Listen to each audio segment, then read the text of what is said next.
Thank you very much, and thank you to our Republican leader of the Rules Committee for yielding to me. Madam Speaker, we have heard a lot this morning already, a desire, a desperation almost on the part of my colleagues on the other side of the aisle that the nation take this body seriously. Then they need to start acting like they take themselves seriously, Madam Speaker.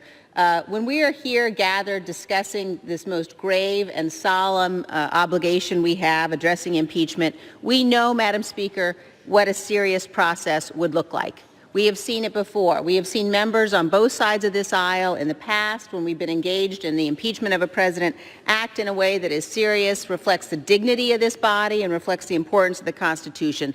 That is the opposite, Madam Speaker, of what we have seen so far. No matter what my colleagues say about this legislation, no matter what my colleagues say about the process they've been engaged in to date, it is absolutely the case that it has been a secret process that has denied rights to the minority, that has involved leaking selectively things that the majority would like to have leaked, in which rights have absolutely been denied, and they cannot fix that. They cannot fix what has been a tainted record and a tainted process by now suddenly pretending they're opening it up.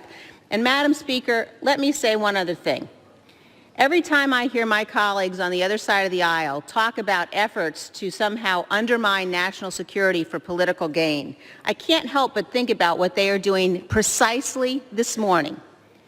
When we are facing the threats we are facing as a nation, and my colleagues on the other side of the aisle, Speaker Pelosi and Chairman Schiff and others, take what is arguably the single most important national security committee in this body, the House Intelligence Committee, and they tell the House Intelligence Committee, turn away from those threats. Do not focus on oversight. Do not focus on the challenges we face. And instead, we are going to consume you in a political, partisan process to impeach the President of the United States. Madam Speaker, my colleagues on the Democratic side of the aisle will be held accountable by history for what they are doing. Yield the gentlelady an additional 15 seconds to close, Madam Speaker. They will be held accountable by history for what they are doing. They have absolutely no right to talk about threats to this nation if they are diverting the full attention, resources, and focus of the House Intelligence Committee onto a sham political process run by Chairman Schiff and Speaker Pelosi. I urge my colleagues to oppose this resolution, and I yield back the balance of my time.